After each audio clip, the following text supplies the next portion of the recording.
형제들아, 우리가 너에게 구하는 것은 우리 주 예수 그리스도의 강림하심과 우리가 그 앞에 모임에 관하여 영으로나 또는 말로나 또는 우리에게서 받았다 하는 편지로나 주의 날이 이르렀다고 해서 쉽게 마음이 흔들리거나 두려워하거나 하지 말아야 한다는 것이라.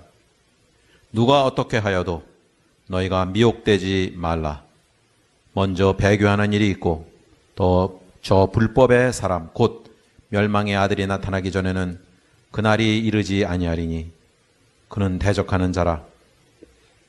신이라고 불리는 모든 것과 숭배함을 받는 것에 대항하여 그 위에 자기를 높이고 하나님의 성전에 앉아 자기를 하나님이라고 내세우느니라. 다음은 요한계시록 13장 15절부터 17절까지입니다. 요한계시록 13장 15절부터 17절입니다. 그가 권세를 받아 그 짐승의 우상에게 생기를 주어 그 짐승의 우상으로 말하게 하고 또 짐승의 우상에게 경배하지 아니하는 자는 몇이든지 다 죽이게 하더라. 그가 모든 자 곧 작은 자나 큰 자나 부자나 가난한 자나 자유인이나 종들에게 그 오른손에나 이마에 표를 받게 하고 누구든지 이 표를 가진 자 외에는 매매를 못하게 하니 이 표는 곧 짐승의 이름이나 그 이름의 수라. 아멘. 네, 오늘은 구정 연휴 중에 하는 설교이고 그래서 조금 특이한 설교를 하려고 합니다.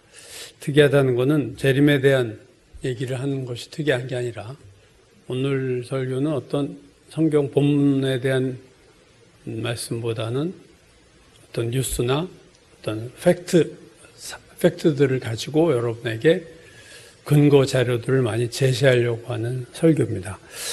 두 개 본문을 잡았는데요. 첫 번째 본문인 데살로니가후서 2장 말씀은 당시 데살로니가 교회에 있었던 혼란, 주의 재림에 대한 혼란을 바울이 그 재림의 타임 스케줄을 잡아줌으로써 정리를 해줌으로써 그 혼란을 이제 가라앉히는 거죠. 그래서 막 주님이 이미 오셨다 하는 그 잘못된 가르침으로 흔들리는 그들에게 대해서 순서가 있는데 먼저 배교가 있고 그 다음에 적그리스도가 나타나고 그 다음에 주님이 오시지 앞에 두 사건 없이 오시는 법은 없다라는 것을 말하므로 그 당시에 아직 나타나지 않았던 배교, 아직 나타나지 않았던 적그리스도 이게 없기 때문에 재림은 아직 아니다라는 얘기를 이제 한 거죠.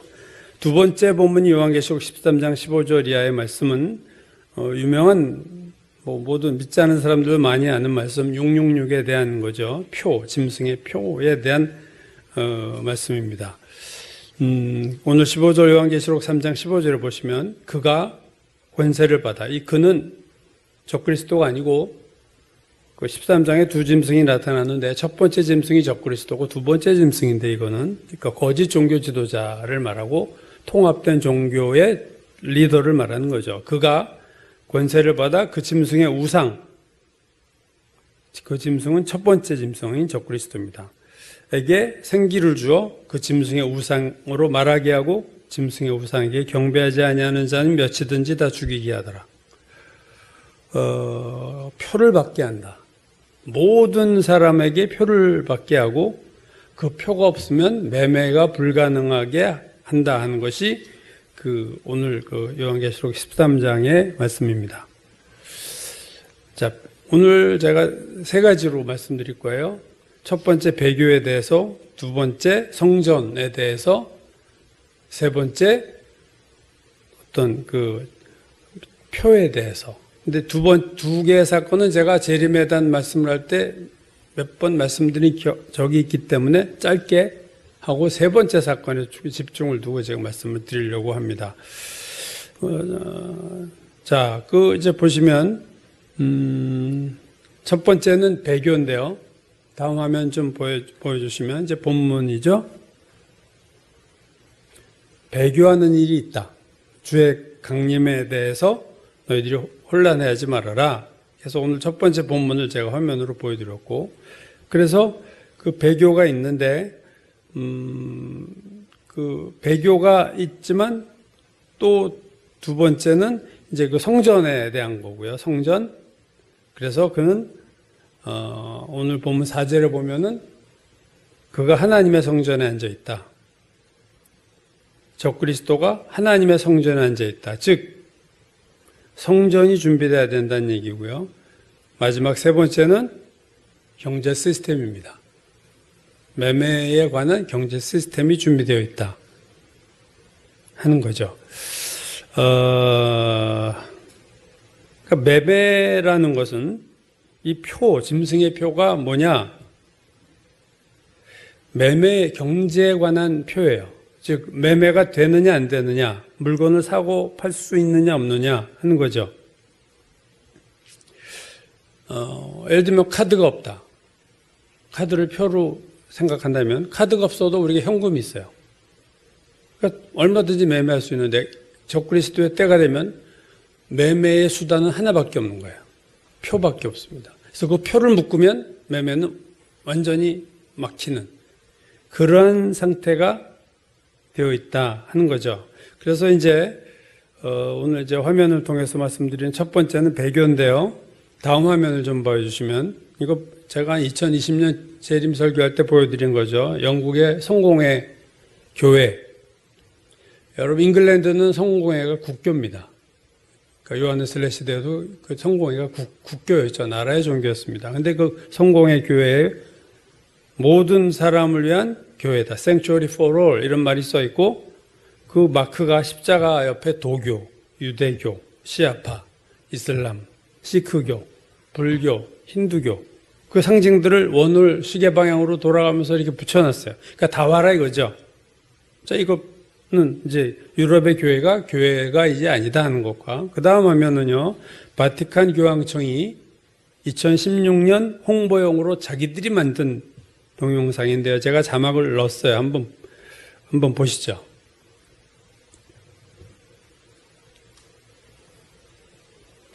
소리가 안 나네? 그게 꺼져 있나요? 앰프. 내가 확인을 아까 안 했더니 소리가 안 나네.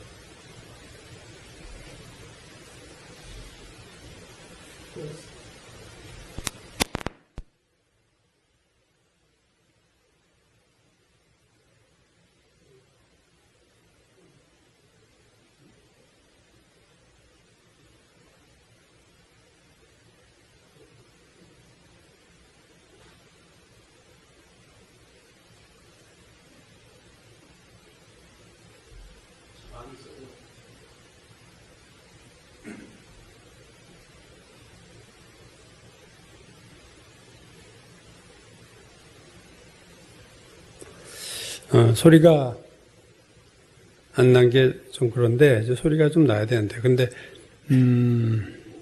자막을 보면요. 모든 종교가 서로 사랑해야 된다. 그렇게 말하면 저는 아무 이의를 달지 않아요. 근데 교황이 뭐라고, 지금 현 교황이죠. 프란치스코 현 교황이 뭐라고 얘기하냐면, 우리 모두가 하나님의 자녀다. 이게 문제예요. 우리가 다른 종교를 서로 대화하고 사랑하자 하면은 뭐, 그럴 수 있어요. 우리 같이 사니까. 그런데 교황이 뭐라고 말했냐? 우리 모두는 하나님의 자녀다. 그 말은 모든 종교의 구원이 있다. 그 말이고, 그 말은 예수 그리스도 없이도 구원이 가능하다. 그 말이기 때문에 이 교황이 직접 한 말, 뭐 오해 소지가 없고 음모론도 아니에요. 이거는 그냥 교황의 입장은 우리 다 하나님의 자녀다. 뭐 예수를 믿건 안 믿건 아무 상관없다. 뭐 다른 종교뿐이겠어요? 종교가 없어도 되는 거예요. 그러니까 모든 인간이 다 하나님의 자녀다. 그 얘기를 교황이 스스로 선포했다 하는 게 참 놀라운 거죠. 그러니까 이 배교가 결국은 거짓 종교 지도자가 누가 될 건지는 예측이 이미 우리가 되고 있는데, 두 번째 짐승이 누가 될까는 거의 예측이 됩니다. 개신교 목사는 아닐 것 같고요. 어쨌든 그렇게 배교가 지금 이미 체계를 갖추고 가속화되고 있다, 이렇게 보시면 되고요. 배교에 이어서 두 번째가 성전인데요. 오늘 본문 말씀 한번 화면 바꿔주시면 데살로니가후서 2장 3절과 4절 말씀, 거기 보면 적그리스도가 하나님의 성전에 앉아 있습니다. 그 말은 하나님의 성전이 있어야 앉죠. 지금 성전이 없는데, 제2성전은 다 이제 헤롯 성전은 다 무너지고 없잖아요. 근데 재림 직전에 적그리스도가 하나님의 성전에 앉아 있다. 그 말은 지금 성전이 있어야만 적그리스도가 앉을 수 있잖아요. 성전의 문제는 되게 중요한 이슈입니다. 다음 화면 보시면요. 이거 2020년 미국 대통령 트럼프가 대통령 됐을 때 아브라함 조약이라는 걸 맺고 이스라엘과 아랍에미리트와 바레인 사이에 체결된 조약인데요. 화면에 동전은 그 아브라함 조약, 아브라함 어코드를 기념해서 만든 주화입니다. 그 다음 화면은요. 누가 이 코인을 만들었냐 할 때 템플 코인스라는 기관입니다. 즉 성전 주화, 성전의 코인이라는 데서 만들었는데, 그 다음 화면 보시면 아우 홀리 미션, 자기들의 사명 선언문 같은 거를 이렇게 만들었어요. 제3 템플 코인스라는 곳이. 근데 거기 보면 작은 글씨라서 안 보이겠지만 무슨 말이냐면은 우리 시대에 빠르게 제3 세 번째 거룩한 성전을 리빌딩, 다시 짓겠다 그 말이에요. 우리 시대의 세 번째 성전을 The Third Holy Temple을 짓겠다 하고 마지막 큰 글씨로 후원을 부탁하는, 이제 기부해달라는 도네이션 얘기하면서 Be a part, 우리의 부분이 돼달라. 무엇을요? 예루살렘에 있는 성전의 라이트, 빛과 글로리를 스프레딩, 전 세계로 펼치는 데 있어서 여러분이 파트가 부분이 되어달라 하면서 요 도네이션, 당신이 도네이션한 것은 우리가 제3성전을 리얼리티, 실제화시키는 데 도움을 주실 겁니다. 그러니까 기부를 하십시오. 그 다음 화면은 이제 동영상인데요. 트럼프가 2020년 대통령 됐을 때 이스라엘 사네드린 공회가 트럼프와 푸틴에게 제3성전을 짓게 해달라는 요청을 하는 뉴스예요. 한번 보시죠.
자, 이건 이제 뉴스였고요. 그 다음에 이게 최근 뉴스를 그 다음에 보여드릴 텐데, 작년 2023년 3월 29일자 예루살렘 포스트라고 하는 이스라엘의 뉴스에서 이제 붉은 송아지 얘기를 합니다. 자, 이게 작년 3월 29일자 예루살렘 포스트 동영상인데 한번 들어보시죠. That throughout the first and second temples,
with no white or dark hairs at all, and a cow that no yoke has ever been on. So as a result, very, very rare to find a baby cow that is completely red. Once we have the red heifer, we'll be completely pure, and we'll be able to rebuild the temple. And they will be the first one in 2,000 years. According to those working on the project, the ceremony of the red heifer needs to be performed on the Mount of Olives and in a place that would have looked directly into where the temple stood. The land I'm standing on, bought 12 years ago, fits both of those standards. It had to be exactly in the front of the place that the priest that made this ceremony can see the holy of the holy place. Rabbi Yitzhak Mamo owns the land here on the Mount of Olives. And we hope that in a year and a half from today, we can make here in this area the ceremony of the red heifer. That actually will be the first step to the temple. Mamo says the ceremony needs priests who have not been defiled by touching anything dead. The Temple Institute actually had 9 pure priests.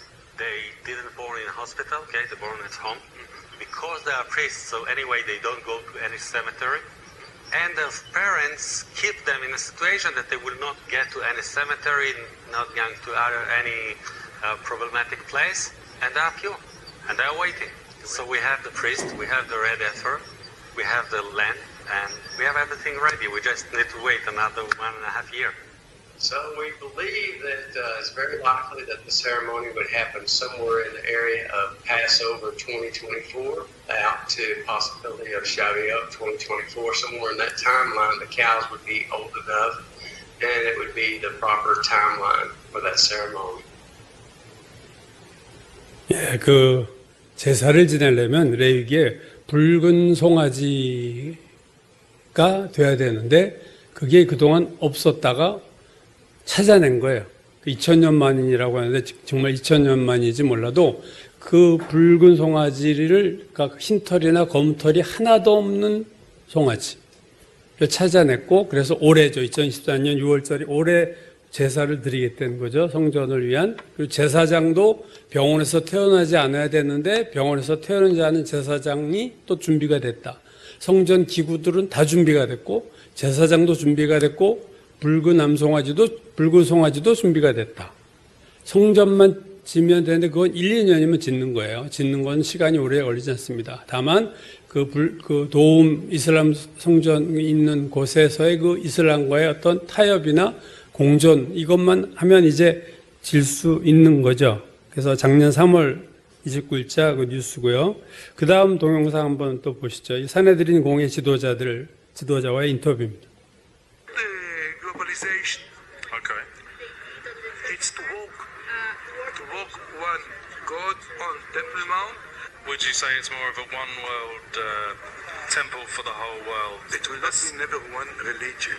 It will be nations. Okay. Muslims, talking about the high, let's say, rank or hierarchy in the Muslim religions, came to us and asked us, please build a temple. Why? Because a temple is for everybody. It's for the whole nations to prosper and thrive. So they came to us and asked, please build a temple. Now, the problem is with the radicals. Whenever everybody will support building the third temple, then everybody will prosper, because this is what this temple is for, for the whole world. Hashem will be a king, the one king, and we will unite the whole world. So yes. So you see that Jacob and Esau reuniting in the last days, so Muslims and Jews and Christians would be part of this one world, including some Kabbalistic and Eastern influences, all into one kind of religion in this temple. Is that? I won't call it one kind of religion, one kind of understanding. So you think that there could be some union between all the religions as part of this? Absolutely. We already have unity, but everybody's afraid from the terrorists. But, okay, so this is our job to unify everybody to worship the only true living God in the third temple with all the nations that will worship God. In the U.S., there are 30,000 denominations of Christianities. So, according to what we received, part of them will be part of the redemption, part of them no. It's very, very simple. So, whomever will accept to be exactly as the nations, whomever will come as a person to come to be to worship God, he will be part of the redemption. As simple as. 예, 그러니까 제3성전이 유대교를 위한 게 아니라 전 세계를 위한 성전이다. 또 성전 제3성전 건축 담당자는 메시아는 전 세계를 통합하는 왕이다. 또 다른 사내들인 지도자는 우리의 미션은 세계 종교를 통합하고 전 세계 모두가 이 제3성전에서 한 분 하나님께 예배드리는 것도록 만드는 거다. 이 사람들은 구원을 자기들의 제3성전국에 참석하는 건 구원이고, 그렇지 않으면 교회들은 구원 못 받는 이상한 논리를 하고 있죠. 한 왕, 이들이 말하는 한 왕이 결국은 적그리스도가 될 거예요. 예수 그리스도가 될 수는 없겠죠. 다음은 이제 그 작년 6월 8일에 JNS라고 하는 그 뉴스에 나온 아미트 할레비라고 하는 이스라엘 국회의원이 제안한 것인데요. 성전산 남쪽에는 무슬림이 관리하고 중앙과 북쪽은 이스라엘이 관리할 것을 제안한 뉴스입니다. 한번 화면 보여주시죠. 좀 작아서 안 보일 텐데, 저 국회의원이 그 헤드 제목 보면 Dividing Temple Mount, 성전산을 나누자는 거죠. Between Jews, 이트엔드가 무슬림들을 이제 나눠서 우린 이쪽에서 하게 너희는 저쪽에서 하라는 것을 이제 저 제안을 무슬림이 뭐 받아들일 리는 없지만, 어쨌든 이제 저런 얘기들이 지금 이제 구체적으로 자꾸 나오기 시작한다는 것이 의미가 있는 겁니다. 그래서 지금 제가 두 가지 얘기했어요. 배교가 있는 것과 제3성전이 건설되고 있는 과정이 있다 하는 거고요. 이제 세 번째 이슈가 최근에 아주 논쟁이 되는 주제인데요. 아까 말씀드린 짐승의 표에 대한 거죠. 한번 화면 다시 보시면, 자, 이 표를 받는 문제입니다. 그래서 표가 없으면 매매가 안 되는 거예요. 사고 파는 것이 안 되는 건데, 그 표는 짐승의 이름이나 짐승의 숫자고, 그게 666이다. 우리가 이제 아는 내용이죠.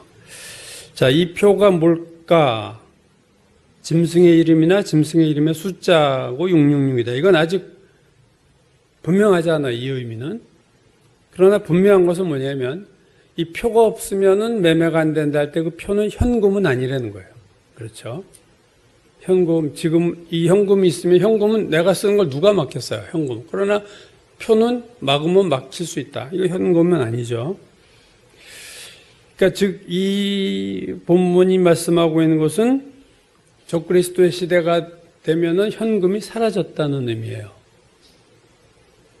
현금이 있으면 표가 없어도 매매를 할 수 있는데, 표 아니면 매매 자체가 안 된다는 얘기는 내가 어떤 돈으로 뭘 할 수 있는 게 전혀 없다는 거예요.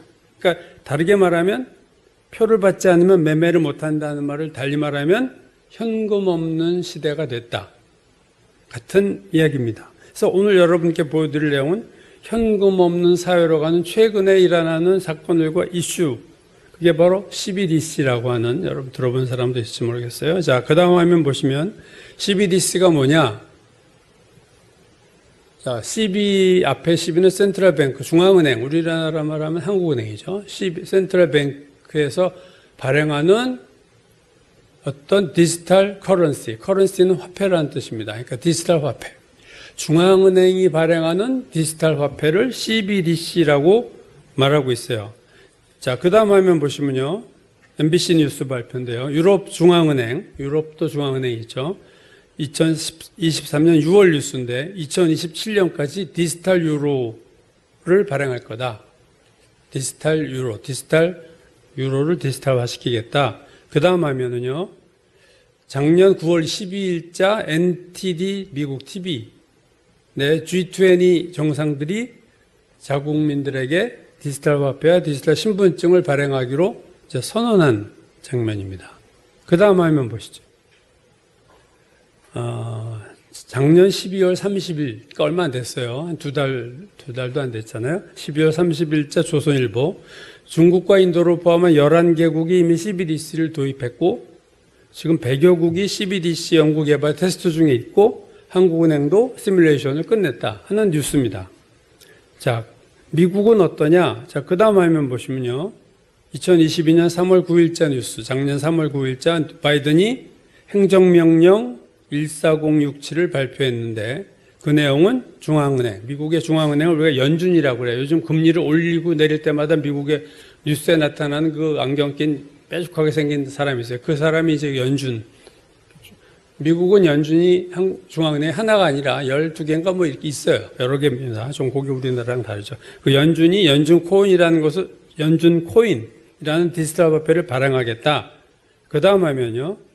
NBC 22년 3월 10일자 바이든이 빅 스텝을 내딛었다. 디지털 커런시를 향한, 화폐를 향한 큰 걸음을 내딛었다. 그러자 이제 강한 비판이 나오는데요. 다음 화면 보시죠. 2022년 1월 20일자 뉴스에서 CBDC는 미국인의 자유의 종말이 될 거다. 자유를 없앨 거다 하는 이제 비판이 나오고, 그 다음 화면은요. 이 레저 인사이트라고 하는 것은 블록체인에 관한 뉴스를 제공하는 뉴스인데요. 2023년 4월 5일자 CBDC가 재정적인 프라이버시와 경제적인 프리덤에 심각한 위험을 가져올 거다. 그 다음 화면은요. 유명한 포브스지죠. 2023년 5월 22일자 뉴스인데요. 그 이름을 뭐라고 해도 CBDC는 프라이버시와 프리덤을 위협하고 있다. 다음 화면요. 포브스지입니다. 작년 9월 21일자 미국 하원위원회가 CBDC 발행을 막는 법안을 승인했어요. 그러니까 공화당이 주도하는 하원이 이거를 브레이크를 걸겠다. 바이든이 추진하는 것에 브레이크를 거는 거죠. 그 다음 화면은요. 제가 빨리빨리 지금 보내고 있어요. 자, 영국 정치인이자 전 유럽의회 의원인 나이젤 페라지라는 사람이 CBDC에 대해서 언급한 건데요. 세계 지도자들이 왼쪽 걸 오른쪽에서 설명한 거예요. 2030년까지 전 세계적으로 현금 없는 사회, 즉 CBDC와 디지털 ID로 가도록 재촉받고 있다 하면서 나는 이보다 더 위험한 법안을 생각할 수가 없고 우리는 노라고 해야 된다. 우리는 자유를 믿으며 국가를 믿는다. 그리고 유럽연합 집행위원장 여자인데요. 이 여자가 우리는 현금 없는 사회에 살면서 CBDC와 결합된 디지털 ID 카드가 필요하다. 그러니까 현금 없는 사회는 두 가지가 있어야 돼요. CBDC와 디지털 ID. 이게 같이 이렇게 붙어 있는 거죠. 그래서 정신 차리지 않으면 중국식의 소셜 크레딧 시스템으로 간다 하고 이제 그 영국의 정치 어떤 무슨 당의 당수인데 그런 얘기를 했고요. 그 다음 화면은요. 이 책은 저도 좀 읽었는데 2022년 5월에 나온 영국의 금융 전문가 브레스코트가 쓴 책인데요. 화폐 최후, 부재가 화폐 최후, 그리고 앞으로 디지털 화폐가 현금 없는 사회를 만들고 개인의 돈은 빅브라더가 소유하게 될 거다. 이분은 종교인도 아니고요. 이거 이쪽에서만 부른 사람인데 위험하다. 현금 없는 사회가 얼마나 위험한가를 지금 이 책으로 설명하고 있어요. 그 다음은요.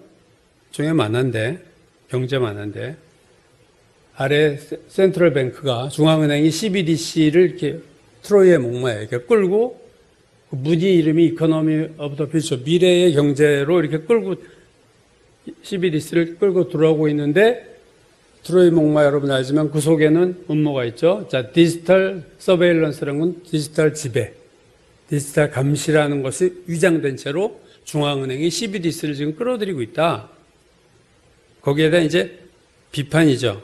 그 다음 하면은요, 우리나라에도 번역된 12가지 인생의 법칙이라는 책을 쓴 전 하버드 대학 심리학과 교수 조던 피터슨입니다. 이 사람은 지금 캐나다 교수인데 하버드에도 있었다는 거죠. 이 책이 50여 개국에 600만 부가 팔린 책인데요. 이분이 최근에 기독교인이 됐어요. 그 이유가 뭐냐면 아내가 신장암 말기에가 걸렸고 자기도 어떤 의식불명, 코마 상태에 빠져서 1년을 헤매고 살아난 다음에 이 사람이 그리스도인이 됐는데요. 그 다음 화면 보시면 유튜브인데요. 조던 피터슨의 구독자가 무려 765만 명입니다. 대단한 유튜브 사이트를 가지고 운영을 하고 있는 사람이에요. 자, 이제 다음 화면은 동영상인데 이 조던 피터슨이 CBDC에 대해서 말한 것과 또 한 사람 리처드 워너라고 하는 CBDC 권위자 경제학 교수의 동영상인데 여기서 우리가 주목할 것은 조던 피터슨이 말한 돈의 CBDC라는 것은 돈의 유통기한을 주는 거고 리차드 워너 교수는 기본소득과 이 디지털 아이디에 대한 얘기를 하고 있어요. 한번 보시죠. Once we're fully digital in our currency, that'll mean the government will be able to track absolutely every bloody thing you ever do. And also be able to do things like they're already doing in China. So the Chinese government has put expiry dates on some digital currency. So they, if they need to have the population spend more, let's say because there is a recession, they could just put in an edict that would make sure that your money depreciated by 2% every month, so that would be an impetus to spending. And they could do the reverse if they wanted you to save. And so it means in potential the emergence of a system for comprehensive control that's so complete that we can barely imagine it. And, we might say, well, isn't that paranoid? And I would say, look, we still think we were in what we were really in was an epidemic of imitating the Chinese communists. We thought when we integrated China into the world economy that the Chinese would turn into a Western democracy. But what's happening instead, I would say, is that because we've invited the Chinese to the table, we're turning into the CCP. Yeah, and people are certainly not, and we're doing it under the guise of this idiot protect the virginal planet environmentalism that's all motivated by this, what would you say, fear-mongering apocalypse.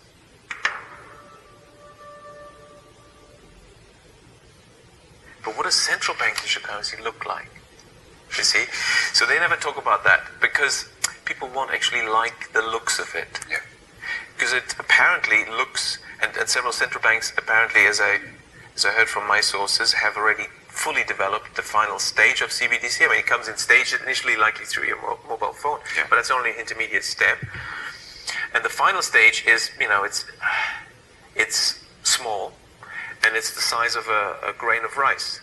They've already now moved to the system, RFID chips, RFID technology where you just wave the thing, contactless. Yes, that is sort of the conditioning us in this direction. That in the future you'll just wave your hand because you've got the microchip implant under your skin. But you can lose your cards. Somebody can steal your card, and then you're just waving. That's kind of risky. Well, wouldn't it be nice if you couldn't lose it and nobody could steal it? But it's clear that that's it is almost a step too far for a lot of people because it is a violation of human dignity to actually inject something like that under the skin. So that's where you need some more persuasion. Yeah. And it's interesting that this concept of universal basic income has been around for around a century, where everyone should get some kind of citizens, payment. But the billionaire elites have so far not liked that. But since 2015, they've all come out. I mean, all the big billionaires and World Economic Forum have come out. Oh, this is a good idea, universal basic income. Well, why suddenly now? Because now we have the technology for the microchip implant. And so in 2017, Bill Gates came out and said that universal basic income is a good idea, but it's too early to introduce it. Now, what was still missing? So we had the technology for the microchip implant, but what was missing was the digital ID hadn't been introduced. Now, this is where this whole agenda had become very useful. 예. 그러니까 지금 두 사람 얘기가 다 뭐 같은 건데, 여러분 기본소득 얘기를 저기서 했어요. 여러분 우리가 재난지원금이라는 거 코로나 기간에 받았죠. 비슷한 거예요. 그러니까 재난지원금을 우리가 받았을 때 이게 전통시장에서는 사용할 수 있지만 백화점에서 사용 안 됐어요.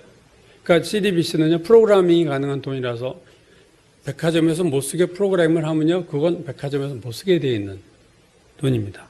그리고 그때 기본소득 재난지원금도 6개월 지나면 못 쓰게 되죠. 이게 돈의 어떤 시간, 유효기간을 두는 것을 이제 만드는 거죠. 자, 이번엔 그 다음 동영상은요, 4명의 금융 전문가들의 동영상인데요. IMF, 국제통화기금의 부디렉터, IMF 중국 본부장, 그리고 국제결제은행이라고 그래요. BIS 은행의 사무총장, 그 다음에 미국 연준의 총재가 이 CBDC에 대한 얘기를 하는 4명의 얘기를 한번 전문가 얘기를 들어보시죠. Those transaction data in terms of how many coffee I drink every day, where I buy coffee, 커피 마시는 거, Uber every day, 자동차 이용하는 and 거, what kind of working hours I have. Those non-traditional data can be very useful for 그걸로 financial 사람에게 service 등급을 providers 준다. to give me a credit score. And based on a credit score, 대출이 the financial 결정이 service 되고 provider give me a credit line without any face-to-face due diligence. 신용조사할 필요가 없어. If you 중국 think 본부장. about the benefits of digital money, there are huge potential gains. It's not just about digital forms of physical currency. You can have programmability, units of central bank currency with expiry dates. You could have, as I argue in my book, a potentially better and some people might see it as a darker world where the government decides that units of central bank money can be used to purchase some things but not other things that it deems less desirable. We tend to establish the equivalence with cash, and there is a huge difference there. For example, in cash, we don't know, for example, who's using a $100 bill today. We don't know who is using a 1,000 peso bill today. A key difference with the CBDC is that central bank will have absolute control on the rules and regulations that will determine the use of that expression of central bank liability, and also we will have the technology to enforce that.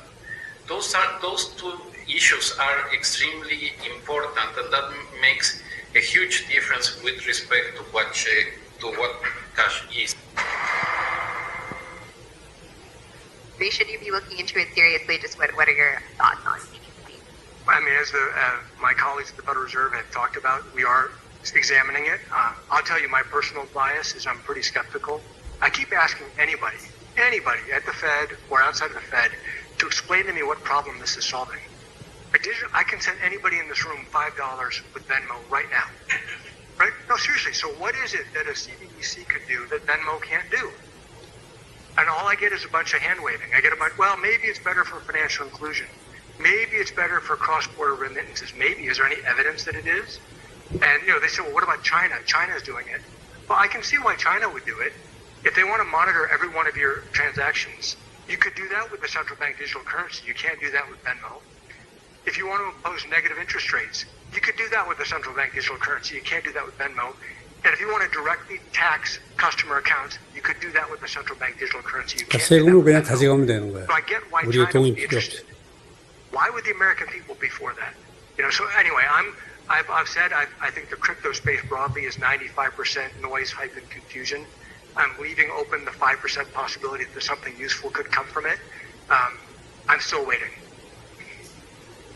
자, 그 다음 동영상은 미국의 유명한 두 정치인들이 한 얘기인데요. 첫 번째는 얼마 전에 공화당 경선에서 사퇴했던 플로리다 주지사였죠. 드샌티스의 얘기와 또 하나는 민주당의 대통령 후보였는데 로버트 케네디 주니어, 그러니까 존 F 케네디 대통령의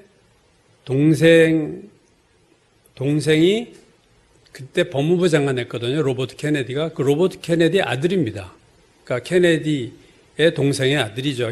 지금 민주당 후보였는데 지금 민주당과 이게 안 맞아서 나와가지고 무소속으로 지금 있는데 이 사람 두 사람의 얘기를 한번 들어보겠습니다. 자, 보시죠. I think it'd be a total disaster. Sometimes government does things that may appear to be benevolent, but really are kind of like a wolf in sheep's clothing. This is a wolf coming as a wolf. The media make it sound like it's a great thing. Well, if you don't care about your privacy and you want government to have even more control over the economy, then maybe it is. But if you don't trust central authority, then you should see this immediately as something that is very problematic. But a lot of people do trust central authority. I'll read from the President's executive order on responsible development of digital assets. This will protect consumers, investors, and the environment. That last one's a tell, because I think they would impose certain criteria. You're filling up too much tank of gas. Wait a minute, climate change, you can't be doing that. You bought another firearm? No. And if you do buy or do the wrong thing, they can easily cut off your money. If I am the president on day one, we will nix central bank digital currency. Done. And once they have digitalized our currency and gotten rid of the cash economy, they have absolute control over us because they'll be able to tax every transaction, but also they'll be able to enforce obedience. Because if you're disobedient, they'll be able to shut down your bank account and starve you. 예, 두 정치인들도 이제 반대한다 한 건데, 그 다음 이제 트위터에 올라온 로버트 케네디 주니어의 비판의 글입니다. 다음 화면 보시면요.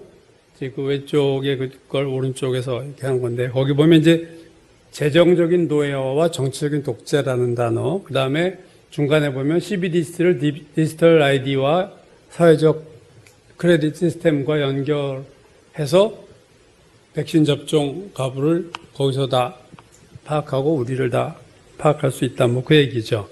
자, 그 다음 화면은요. 이게 올해 1월 18일 날 뉴스, 2024년 1월 18일 나온 사실 빅뉴스입니다. 트럼프 대통령이 새로운 공약을 발표하는 건데요. 대통령 후보인. 자, 한번 보시죠. 도널드 트럼프 미국 전 대통령은 현지 시간 17일 연방준비제도의 디지털 화폐 발행을 불허하겠다면서 그들이 여러분의 돈을 가져갈 수 있기 때문이라는 주장을 폈습니다. 블룸버그 통신 등에 따르면 트럼프 전 대통령은 이날 밤 뉴햄프셔 유세에서 여러분의 대통령이 된다면 나는 결코 중앙은행의 디지털 화폐 발행을 허용하지 않겠다며 이같이 말했습니다. 그는 그런 화폐는 연방정부가 여러분의 돈을 절대적으로 통제하게 할 것이라며 그들은 여러분의 돈을 가져갈 수 있고 여러분은 그게 사라졌는 지조차 할 수 없을 것이라고 주장했습니다. 그러면서 자신은 정부의 포갑에서 미국인들을 보호하고 싶다고도 덧붙였습니다.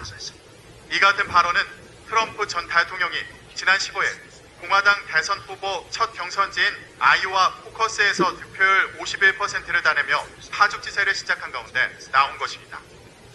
공화당 경선 2위권인 론 디샌티스 플로리다 주지사도 디지털 화폐에서 트럼프 전 대통령과 비슷하게 반대 입장입니다. 연준은 디지털 달러 발행안을 검토하는 단계로 의회 등의 지지가 없으면 이를 진척시키지 않겠다는 입장입니다. 예, 이 트럼프가 이 공약을 마지막에 내놨는데요. 사실은 그 이유가 그 옛날 대통령일 때 그 사위, 쿠셔너라고 하는 유태인 사위가 그 당시 CBDC를 추진했었어요. 그렇기 때문에 이 부분이 좀 껄끄러웠을 때 트럼프한테. 그러나 이제 그 여러 가지 면을 고려해서 결국은 마지막에 자기 선거 공약으로 CBDC를 발행 못하도록 하겠다 하는 거죠. 자, 이게 미국에서는 이게 상당히 찬반이 논란이 심한 건데요. 우리나라는 참 상황이 달라요. 다음 화면 보시죠. 21년 6월 16일자 이제 우리나라 저렇게 현실로 다가왔다. 그 다음 화면은요. 자, 한국은행이 중앙은행이니까 추진하는 일정 시뮬레이션을 모의 실험을 해서 지금 이미 이제 지금도 진행하고 있죠. 그 다음 화면은 작년 2023년 12월 15일자, 그러니까 한 3달 전 뉴스인데요. 한국은행 총재가 CBDC 관련 뉴스죠. 한번 보시죠. 이창용 한국은행 총재가 이제 중앙은행 디지털 화폐 도입 논의는 더 이상 미룰 수 없는 시급성을 지닌 중요한 과제가 됐다고 강조했습니다. 이어 경제 디지털화는 피할 수 없는 흐름이라며 미래는 빠르게 변화하고 중앙은행도 가만히 앉아서 기다리기보다는 민간과 같이 경쟁하면서 기술적, 제도적으로 새로운 디지털 환경에 대비해야 한다고 전했습니다. 예, 한국은행 총재가 이걸 아주 작심을 하고 추진하겠다 하는 거고요. 그 다음 동영상은요, 행정안전부의 디지털 신분증, 디지털 아이디에 대한 중앙대 교수, 이기혁 교수라는 사람이 홍보 자료입니다. 한번 보시죠. 산업과 산업 간의 융합의 시대다라고 생각을 하고 있고요. 그게 다른 말로 딜이지 않습니까? 새로운 딜, 뉴딜, 산업 간의 융복합화 시대에 아주 기본적인 그런 인프라를 지금 우리가 구축하고 만들고 시범 스윗을 하고 있다라고 저는 생각을 하고 있고요. 디지털 신분증이 잘 적응하고 활용될 수 있도록 국민들한테 또한 많은 홍보가 됐으면 하는 게 제 개인적인 생각입니다. 예. 그래서 다 우리나라는 찬성의 반대가 하나도 없는 상태라고 보시면 되고요. 그 다음 화면은 올해 2024년 1월 1일자 전자신문 뉴스인데요. 올해 10대 뉴스로 한국은행 CBDC 도입을 10대 뉴스로 얘기했고, 거기 보면 아래쪽에 안 보시겠지만 전 세계 중앙은행 86개 중에서 93%가 CBDC에 참여했다. 그러니까 이게 전 세계적으로 지금 이 CBDC 도입을 하고 있다 하는 거고, 그 다음 화면 보시면 이 사람이 얼마나 이게 CBDC 같은 디지털 화폐가 얼마나 위기를 초래할 수 있는가에 대한 전산망이 한번 흔들리면 그냥 엄청난 그 사회가 저걸로 완전히 현금이 있을 때야 아무 상관없지만. 그래서 그 다음 화면 보시면요. 작년에 우리나라도 한번 저게 뉴스로 됐었죠. 그래서 전산망 마비로 여러 가지 장애가 나타나서 정부가 사과도 하고 있던 기억이 나죠. 한국은행에서 통화국장을 했던 사람이 가끔 유튜브에 나오는데요. 그 사람이 현금이 없을 때의 사회를 무엇에 비유했냐면은 잠실에 있는 지금 되게 높은 건물이죠. 우리나라 제가 그 건물 이름을 모르는데 그 건물에서 초고속 엘리베이터를 깔고 그 대신 비상계단을 없앤 것과 같다 그랬어요. 현금이 비상계단인데 이걸 현금을 없애버리고 디지털 화폐로 다 100% 만들면 이게 마비되면요, 온 세계나 한국가가 그냥 초토화될 수 있기 때문에 비상구도 없이 어떻게 이렇게 가느냐에 대한 비판을 한국은행에서 통화국장을 했던 사람이 CBDC 추진 전문가인데 자기들도 개인적으로 만나면 야, 이거 좀 그렇지 않아? 하면서 그러나 회의들 공식 석상에서는 진행을 하는, 그게 오늘 그 한국의 상황입니다. 이제 정리해보면요. 지금 세상이 어떻게 가고 있느냐. 현금 없는 사회로 가겠다는 거예요. 물론 CBDC 처음 도입에서는 같이 쓰겠죠, 현금. 그러나 점점 현금을 없애는 쪽으로 가고, 우리나라도 지금 은행 지점 줄이고 있고요. 현금 그쪽에 하는 카운터에 직원들 다 감소시키고 있고, 그래서 결국은 CBDC만 남는 세상으로 갈 겁니다. 물론 트럼프가 미국의 차기 대통령이 되면은 CBDC가 당분간은 브레이크 걸릴 수가 있지만 이 대세를 막을 수는 저는 없다고 보는 거예요. CBDC로 가는 것이 지금 대세다. 잠깐 딜레이 시킬 수는 있지만, 그래서 미국은 지금 이 공화당이나 이 야당에서는 또는 금융 전문가들 중에서 이건 문제가 많다. 개인의 프라이버시와 자유가 없어진다 하고 하는데, 한국은요, 무사 통과예요. 한국은 우리나라 메이저 신문들도 뉴스가 피상적이고 본질을 잘 못 보는, 우리나라 외국 뉴스 카피해서 그냥 발표하는 게 주로 많다 보니까 이 여야를 막론하고 이 심각성을 알지 못하고 있습니다. 결국 디지털 아이디는 CBDC 로그인 기능을 하는 거예요. 그래서 디지털 아이디가 돼야 CBDC가 제대로 돌아가는데 로그인을 하는 게 디지털 아이디니까 결국 그렇게 결합을 해서 현금 없는 사회로 갈 겁니다. 그래서 적그리스도가 이 CBDC가 정착이 됐을 때 뭘 하겠어요? 표를 받지 않는 사람은 안 된다. 이게 일종의 CBDC를 브레이크 걸어놓으면요. 아무도 이제는 돈 쓸 수 없어요. 그 브레이크를 건 사람은 그 자산에, 개인 자산에 통장 잔고가 내가 10억이 있다 해도 그 순간 제로가 되는 거예요. 그게 프로그래밍이 가능하기 때문에. 그럼 그 사람은 짐승의 표를 받지 않으면 이 사회에서 살 수 없는 상태가 되니까 다들 짐승의 표를 받을 수밖에 없는 체제가 되는 거예요. 다시 말해서 적그리스도가 이 짐승의 표 시스템을 운영하려면 그 전에 뭐가 돼야 돼요? 현금이 없어져야 돼요. 현금 없는 사회가 되고 나서 적그리스도가 그걸 가지고 브레이크를 걸면은요, 매매가 안 됐는데 뭐 먹고 살 거예요, 우리가? 그냥 받을 수밖에 없거나 잡혀 감옥 가거나 죽거나 둘 중에 태기를 해야 되는 아마 상황이 올 거라고 보는 거죠. 다시 말해서 지금 CBDC는 우리 입장에서 보면은 성경적으로 보면 적그리스도가 오는 길이 깔리고 있는 거예요, 지금. 적그리스도가 사용할 수 있는 시스템을 지금 구축하고 있는 중이다. 자, 이제 마지막으로 하나의 주제를 더 볼 텐데요. 되게 사실은 중요한 주제입니다. 그것은 전 세계가 지금 통제사회로 가고 있다. 다음 화면 보시면요. 계시록 13장 본문이죠. 누구든지 이 표를 가진 자 외에는 매매를 못하게 한다. 통제사회 전형인데요. 독재사회, 통제된 사회. 그러니까 향후 이 세계가 민주주의로 갈 거냐, 자유민주주의로 갈 것이냐, 사회주의 통제로 갈 것이냐 할 때 저는 성경을 볼 때 또 현실을 볼 때 통제사회로 갈 것으로 저는 봅니다. 왜냐하면 이제는 과학기술이 너무나도 발전을 해서 이제 뒤에 제가 설명드리겠지만 과학기술이 너무 발전해서 통제사회가 가능해졌어요. 그러니까 인간의 본성은 다 똑같은데 권력 잡으면 다 통제하고 싶어 하죠.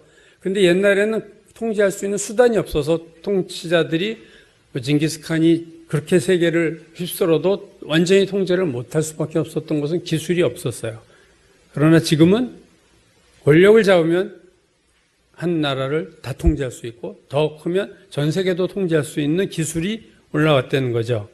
자, 그 다음 화면에 이제 그 코로나가 크게 확산될 때 영국의 그 이코노미스트, 더 이코노미스트 잡지 2020년 3월 26일자 표지 화면입니다. 보시면 모든 것이 통제하에 있다. Everything's under control. 모든 것이 통제하에 있고 개오고 사람이 마스크 쓰고 있는데 저때가 한참 코로나 코비드가 성행할 때죠.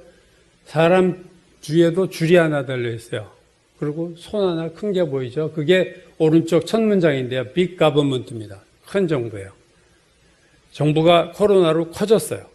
통제가 많아졌어요. 정부에서 이거 하지 마 하는 것들이 많아졌죠. 그래서 모든 것이 under control, 통제하에 있다 하는 이코노미스트 잡지고요. 그 다음 화면도 역시 The Economist의 2018년 6월 2일자. 자, 표지를 보면요. 감시되고 있는 나라, Surveillance State, 중국을 얘기하는 거고요. 그 아래 보면 감시의 눈이 있고 문장 아래는 중국에서 완성되고 서구사회 위협이 되고 있다. 자, 이제 그 다음 화면을 보시면 이게 2016년 한국경제에 나온 건데요. 중국의 통제 시스템입니다. 보시면요. 이게 우리가 삼성페이라는 걸 쓰듯이 중국은요. 마윈의 알리바바가 만든 알리페이를 쓰는데 그 알리페이를 통해서 이미 신용등급, 신용점수가 매겨지고 있어요. 신용등급 매겨지는 그 과정이 나와 있죠. 거기 보시면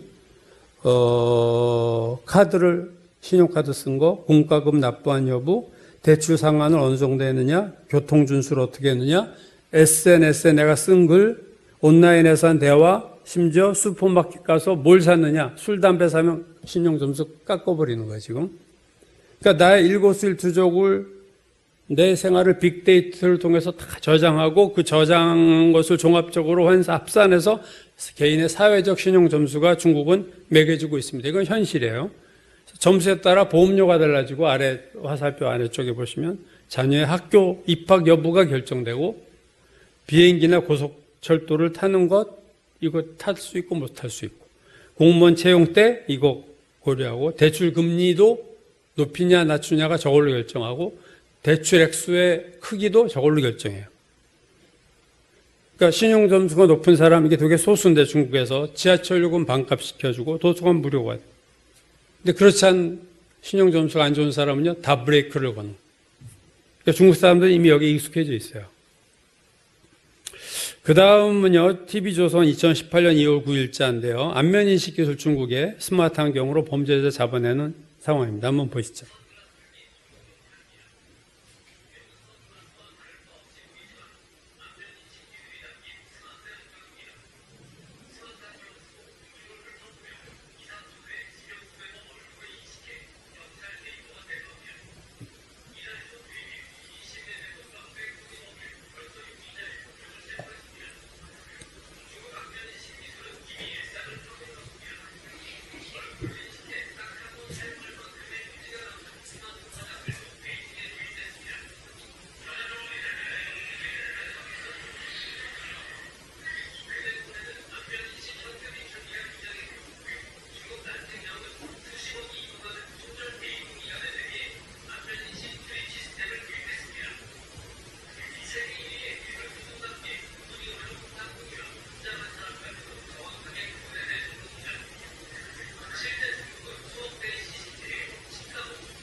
중국이 지금 작년 기준으로요, CCTV가 6억 대가 넘었습니다.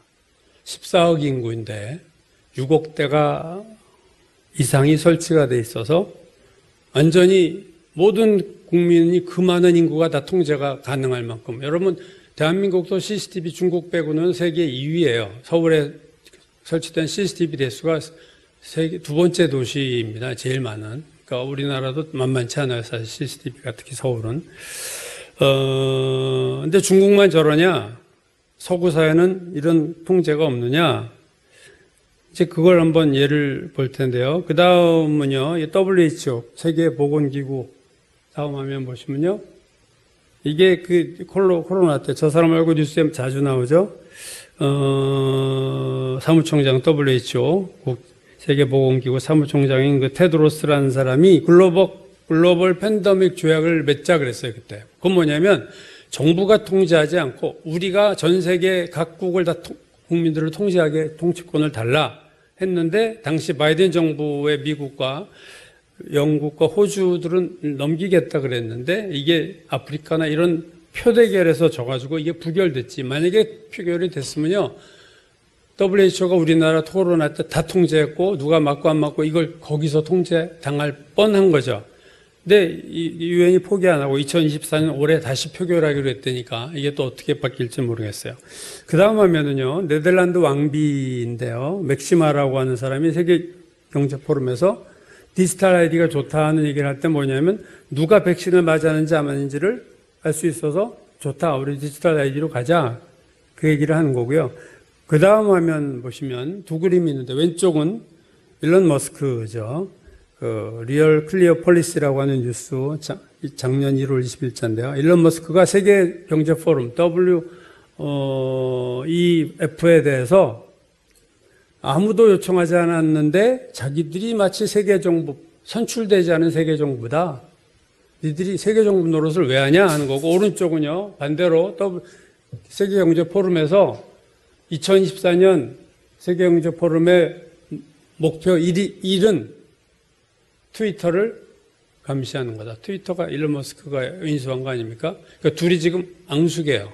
그래서 이 글로벌리스트에 대해서 일론 머스크는 반대하는 입장이고, 세계경제포럼은 아주 알른이처럼 아주 괘씸한 인물이 되는 거죠.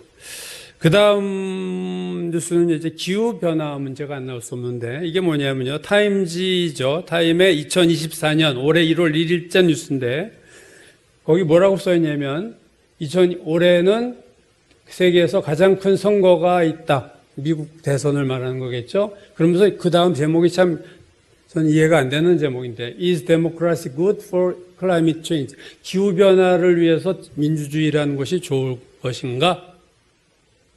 왜냐하면 투표를 해서 트럼프가 되고 하면 기후변화 트럼프 안 한다고 했거든요. 기후변화에서 가입 탈퇴하고 해서. 그러니까 이 민주주의가 뭐에 방해가 되냐? 기후변화를 좀 그 통제를 하려고 하는데 이 민주주의 투표, 이것 때문에 우리가 안 된다. 이게 말이 안 되는 거 아니에요? 민주주의가 기후변화보다 더 중요한 건데, 기후변화를 위해서 이런 투표하게 해야 돼? 이 자유민주주의가 좋은 거야? 요즘 이런 의식들이 서구 사회 지도자들에게는 지금 사실은 되게 팽대해 가고 있고, 진보 언론, 타임 같은 경우는 더 우려하는 거죠. 그 다음 화면은요, 영국 일간신문이죠. 더 텔레그래프가 올해 1월 22일자 뉴스인데, 개인 텃밭에서 나오는 온실가스 양이 일반 식물보다 5배 더 많다. 예. 그게 텃밭 하지 말라고 하는 간접적인 압력이에요. 그런 거 하지 마. 거기 이산화탄소 많이 나오니까 텃밭 같은 것들 하지 마세요. 뭐 그런 얘기죠. 그 다음 화면은요, 엊그제 뉴스에 2월 9일자 조선일보 1면 유럽의 농민 시위 현장입니다. 그래서 친환경 정책 후퇴하나 해가지고 나왔는데, 저게 프랑스에서 일어나는 일을 보여준 거고요. 그 다음 화면은요, 같은 건데 이거 독일입니다. 독일 정부, 독일 농부들이 트랙터 몰고 지금 시위하고 있는 거고요. 또 하나 이제 동영상 볼 텐데, 이거는 올해 1월 30일자, 2024년 1월 30일자 며칠 안 돼서 연합뉴스인데요. 농업이 탄소 배출이 많다는 이유로 프랑스 정부가 너무 규제를 많이 가하니까 프랑스 농민이 대규모 시위를 벌이는 장면입니다. 보시죠.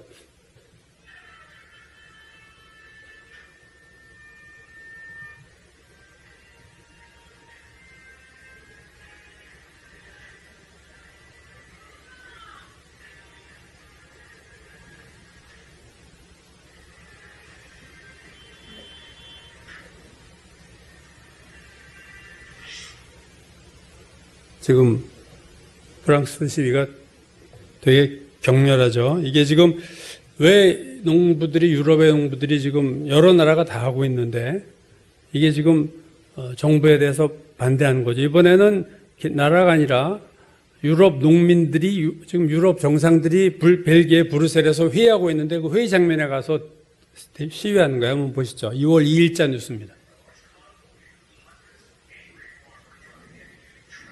트랙터 끌고 지금 벨기에 브뤼셀로 가서 12개 12 유럽 정상들 회의하는 곳에다가 지금 계란 던지고 돌 던지고, 유럽 국회죠. 유럽 EU 국회 데모하고 있는 거예요. 불 지르고 엄청나게 저렇게 트랙터를 끌고 시위를, 이태리, 벨기에 다 독일 참여한 농부들이 지금 저렇게 시위를 하고 있습니다. 왜 저렇게 시위를 하냐면요, 이게 농업이 과대한 CO2를, 이산화탄소를 발생한다. 그래서 소의 방귀가 아주 엄청난 이산화탄소를 발생한다 해가지고 소 숫자 줄여라, 농업에 대한 정책을 다 축소하고, WHO에서 고기 먹지 말고 인공육을 먹어라, 곤충을 먹어라, 지금 그렇게 권고하고 있거든요. 이산화탄소 너무 고기가 많이 나오니까. 그래서 여러분 15분 도시라는 걸 만들어서 자동차 타지 마라. CO2 배출 나오니까 너희들 15분 안에 생활권을 다 만들어줄 테니까 15분 안에서 자전거 타고 다녀라. 그게 15분 도시인데요. 프랑스 파리, 미국의 디트로이트, 호주의 멜버른, 스위스 바르셀로나, 우리나라 부산도 지금 15분 도시를 만들고 서울과 대전도 공약을 걸었어요. 15분 도시. 근데 참 아이러니컬한 것은 15분 도시 만들어라고 얘기했던 그 세계경제 포럼의 지도자들이 작년에 모였는데, 개인 비행기를 몰고 왔는데 1000대가 넘어요. 1000대가. 개인 비행기 들어온 숫자가 1000대. 자기들은 개인 비행기를 몰고 와서 탄소 줄이라고 하면서 국민들은 고기 먹지 마, 곤충 먹어, 텃밭 하지 마. 극소수의 0.01%의 돈과 정치와 권력, 언론을 가진 자들이 지금 국민들을 정말 옛날식으로 다루고 있다 하는 것이, 그러니까 농민들이 화가 나니까 뒤집었겠다, 그 얘기죠. 그 다음에 마지막으로 세 개의 동영상은요, 사실은 되게 심각한 건데 뭐냐면, 이제는 과학기술이 사람의 감정과 생각까지도 통제할 수 있다.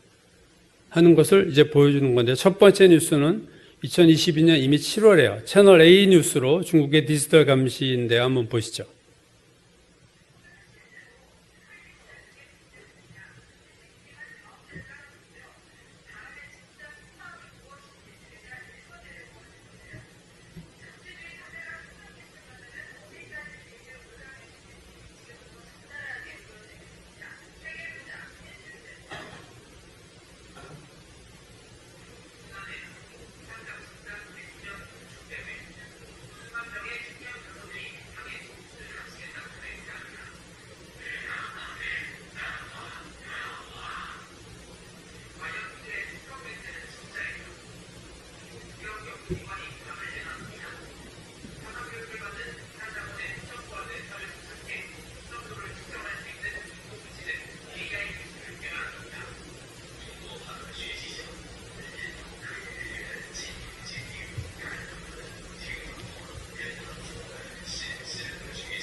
중국이 지금 저기 사업이 6억 대가 이미 넘었고요. CCTV가. 이제는 충성을 아무리 맹세해도 감정과 생각을 읽어버려서 그거 가짜구나를 파악할 수 있는 기술이 됐다는 거죠. 이게 중국 얘기만이 아니라 서구 사회도 그렇습니다. 다음 화면 보시죠. 세계경제 포럼에서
만화에 나온 기술이 있다 이거죠, 이미.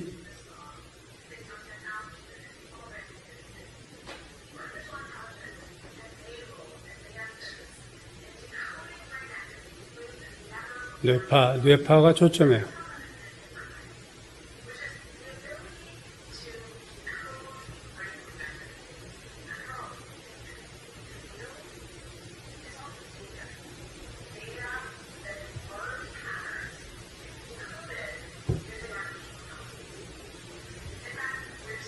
자기 두뇌 데이터 뇌파를 이제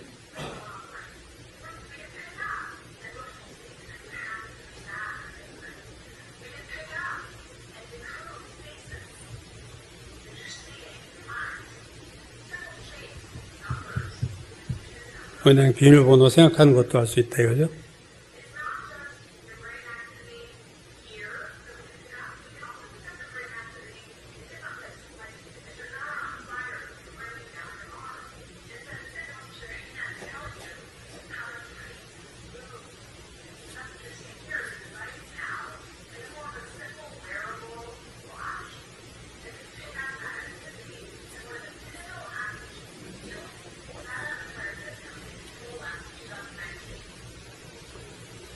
저 여자가 듀크대 유명한 미국의 유명한 대학이죠. 명문대학인데 그 사람이 이제 강연한 제목이 파라한이라는 여자 교수가 강연의 제목이 뭐냐면요. 브레인 트랜스퍼런시. 뇌의 투명성. 뇌의 브레인 트랜스퍼런시라는 것은 뇌의 생각을 투명하게 다 볼 수 있다는 거예요, 저는. 그러니까 우리가 생각까지는 여태까지 생각은 숨길 수 있었잖아요. 행동은 통제했어도. 그러나 이제는 행동에 만족하지 않고 뇌를 투명하게 들여다볼 수 있는 기술이 생겼다. 그러니까 뇌파죠, 뇌파. 그래서 이 여자가 이런 말을 했어요. 감정이나 생각은 데이터에 불과하다. 참 끔찍한, 섬뜩한 소리인데 우리의 인간의 감정과 생각은 그냥 데이터다. 뇌파의 감정이 나타나니까 뇌파를 리딩하면 이 사람이 무슨 생각하는지를 알 수 있는 것으로 지금 이미 그 기술은 된 거다 하는 거죠. 자, 그 다음 동영상은 뭐냐면요. 지난 1월 31일에 유명한 뉴스가 났습니다. 일론 머스크가 뉴럴링크라는 회사가 뇌에다 컴퓨터 칩을 이식했고 그게 성공했다 하는 뉴스가 대대적으로 보도가 됐죠. 그래서 전신마비 환자가 이렇게 생각을 하면은 생각하는 대로 어떤 키보드를 누르거나 TV 채널 키거나를 생각으로 할 수 있다. 그러니까 그 말은 뭐냐면요. 뇌에다 씹은 컴퓨터 칩이 생각을 읽을 수 있다는 거죠. 생각을 알 수 있다는 거예요. 그러니까 그 생각을 알고 그걸 액션을 하게 해주는 거죠. 거기에 대해서 이제 CBS의 유명한 프로가 있습니다. 김현정의 뉴스쇼라고 하는 프로는요. 유명한 우리나라 정치인들이 다 나오는 건데 거기에 이제 어떻게 그 방법이 가능한가를 보여주는 짧은 동영상 한번 보시죠.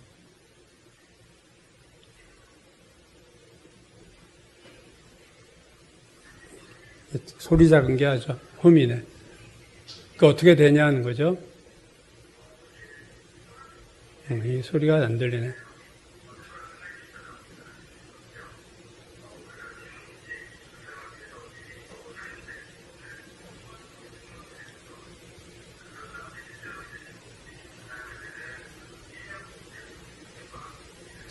저거는 일단 스탑하죠. 스탑하고 또 무슨 소리인지 모르니까 저건 말로 들어야 되는 건데 우리가 말이 안 들리네요. 자, 그러니까 어떤 생각을 했을 때의 뇌파를 컴퓨터에 계속 수집을 해요. 그래서 그 수집한 결과 이런 뇌파가 나타났을 때 이 사람이 이런 행동을 했고 이런 생각을 했다. 그것을 해서 데이터베이스를 가지고 이제 이 사람의 생각을 잡아내는 겁니다. 근데 얼마 전 SBS 뉴스를 보니까 이 기술이 이미 오래된 거라는 거예요. 그러니까 사람의 생각을 할 수 있는 방법이 두 가지인데 하나는 뇌파고요. 지금 여기서 보는 것처럼. 뇌파고 또 하나는 뭐냐면요. 뇌의 활성도를 측정하면 이게 더 정확화되는 거죠. 예를 들면 MRI에 우리가 MRI가 이제 이 기술 쓰는 건데 MRI 속에 이렇게 기계 속으로 내가 머리가 들어가고 그러면요. 내가 이제 MRI 기계 속에서 사진을 보고 있으면 그 사진을 보고 있는 것을 그 판독기를 보는 사람이 내가 사진 보는 사람이 내가 누구를 제일 좋아한다는 것을 판독기 보는 사람이 알 수 있다는 거예요. 내 생각을 아는 거예요. 내가 지금 여러 명의 사진 이 여자가 더 좋은데 하는 것을 MRI 판독기를 보는 사람이 잡아낼 만큼 뇌파보다 더 정확한데 다만 이거는 들고 다닐 수가 없으니까 MRI는 못하는데 이 뇌파는 움직이면서도 가능하니까 뇌에다 장착하면 그 기술을 쓰는 거다. 자, 이제 마지막 동영상인데요. 이거 WEF 세계경제포럼의 수장이죠. 유명 클라우스 슈밥 윤석열 대통령도 만났고 한국에 와서 우리나라 사람들도 이 WEF 회의에 많이 갔었죠, 정치인들이. 자, 이 사람이 얘기인데요. 디지털 기술이 과거에는 분석만 했는데 이제는 미래를 예측할 수도 있고 더 나아가서 통제도 할 수 있다 하는 얘기를 하는 거예요. 그 극단적인 예로 이 슈밥이 선거도 필요 없다. 왜? 생각을 이미 다 아는, 누구 뽑을지 아는데 못하러 선거가 필요해. 이런 얘기까지 합니다. 한번 보시죠. 그 전. 예. The technology now is that digital technologies mainly have an analytical power. Now we go into a predictive power, and we have seen the first examples, and your company very much involved into it. But then the next step could be to go into a prescriptive mode, which means you do not even have to have elections anymore, because you can already predict and afterwards you can say, why do we need elections? Because we know what the result will be. Can you imagine that in 10 years when we are sitting here, we have an implant in our brains, and I can immediately feel, because you all will have implants, and we measure your brain waves, and I can immediately tell you how the people react, or I can feel how the people react to your arm. 세상이 이상해졌어요. 그죠? 이제는 정말 통제가 생각까지 알아내고 통제할 수 있는 그 기술이 이제 올라왔다는 겁니다. 제가 오늘 설교가 저도 참 특이한 설교를 사실 한 건데, 설교의 오늘 대부분이 그거 아니에요. 뉴스였습니다. 동영상과 뉴스였어요. 제가 이 동영상을 여러분한테 보여드린 이유는 단 하나입니다. 이 시대가 지금 적그리스도의 등장을 예비하고 있다는 것을 보여드리기 위해서 이 많은 뉴스들을 모아서 여러분한테 보여드린 거예요. 재림의 징조의 서막은 1948년 이스라엘의 독립이고, 이제 배도가 일어나고 제3성전 건축이 분위기가 무르익어 가는 가운데 또 짐승의 표를 사용할 수 있는 그 길을 지금 현 시대가 닦고 있다. 그러니까 이제는 이게 다 제3성전 지어지고 배도는 이미 일어났고, 이제는 표 12DC 외에는 현금 거래가 안 된 그 상태가 되면은요, 그때는 적그리스도가 그냥 나타나서 다 된 기술 가지고 세계 전체를 다 통제해서 동의 안 하면 12DC 이거 너희는 사용 못해, 이러면 매매 못하는 그런 세상으로 이제 가고 있다. 여러분, 여기 오늘 보여드린 내용들이요, 기독교 종교 지도자들 얘기가 하나도 아니에요. 전부 다 종교와 기독교와 관계없는 전문가들, 정치인들, 그들의 이야기이지, 이게 종교 색깔을 넣은 얘기가 지금 하나도 없지 않습니까? 보았듯이 남유다가 바벨론에서 멸망할 때 당시 그 거짓 예언자들이 이렇게 해냈어요. 평안하다, 안전하다. 반면에 이사야나 에레미야는 나라 망합니다, 재수없어, 다 감옥에 가뒀죠. 사람은 본능적으로 자기한테 싫은 얘기하면요, 다 싫은 거예요. 그 내용이 맞느냐 틀리냐와 상관없이 나한테 싫은 얘기하니까 싫은 거야. 그러니까 그 당시 거짓 예언자들이 안심을 시켰어요. 왕과 백성을 안심시켰다가 어느 순간 갑자기 느부갓네살에서 나라가 망한 거예요.